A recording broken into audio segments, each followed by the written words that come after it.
She's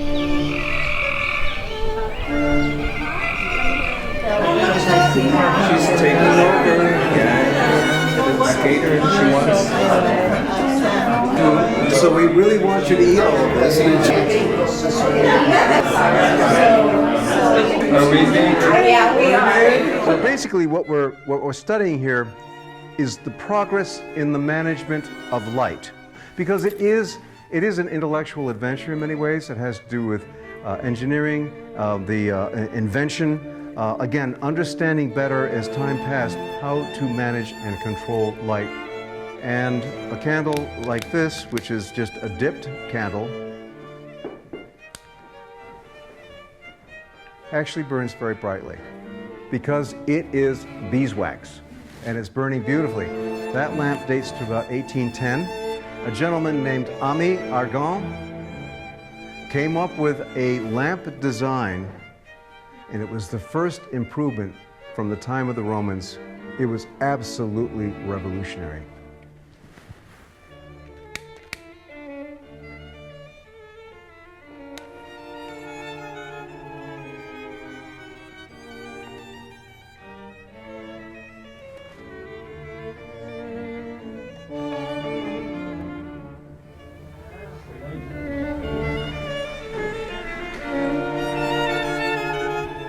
And you can see how beautifully cut the shade is.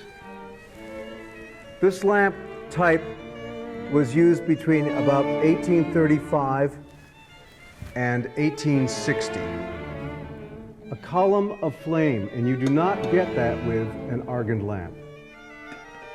And you have a very bright lamp as a consequence.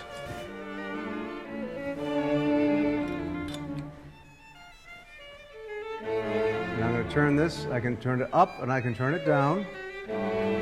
We do not get a column of flame, so it's much more like your average, your typical argand lamp. It was made to burn either whale oil or colza oil, which is rapeseed. This is a music box of a type that was popular from between 1845 and 1870. So they would actually have to get, and you know what, this is a little higher than they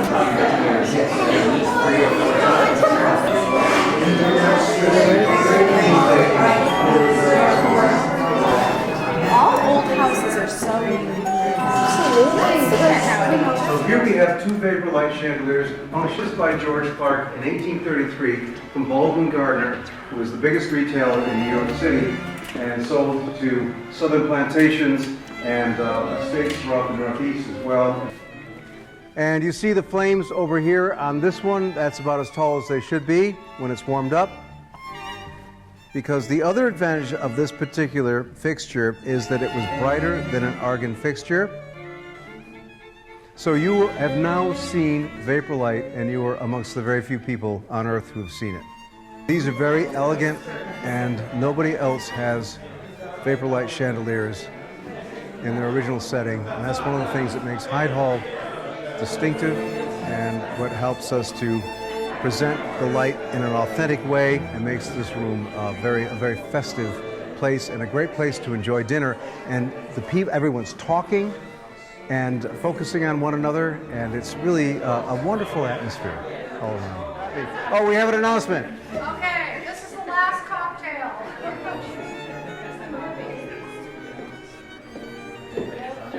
Oh, that's good. That is good. Yeah. This is a pewter handheld little lamp, and you could take this up to your bedroom, or you could use this in the kitchen early in the morning, and it just has a single little burner with a wick popping up. And this was a whale oil type lamp. It was just pewter. If you want to hold that, you can see how light it is. So I'm going to light this one too.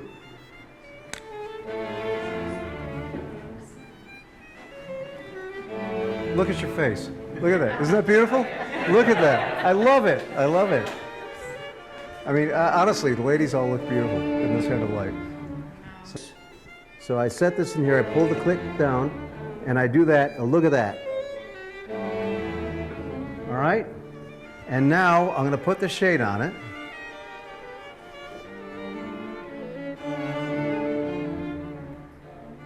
And you have a lamp that is just as bright as a solar lamp.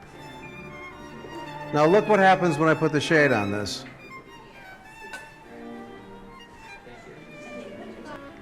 And so it glows, and it's very beautiful, and it's atmospheric. And this is one of the rooms that was electrified. One outlet in this room, and just a few in the rest of the house, because it was seen as a luxury. It wasn't necessary, especially when you had lamps like this, etc. Creativity and imagination and inventiveness and the past and perhaps the future all still continued to exist, and you could sort of dream on it.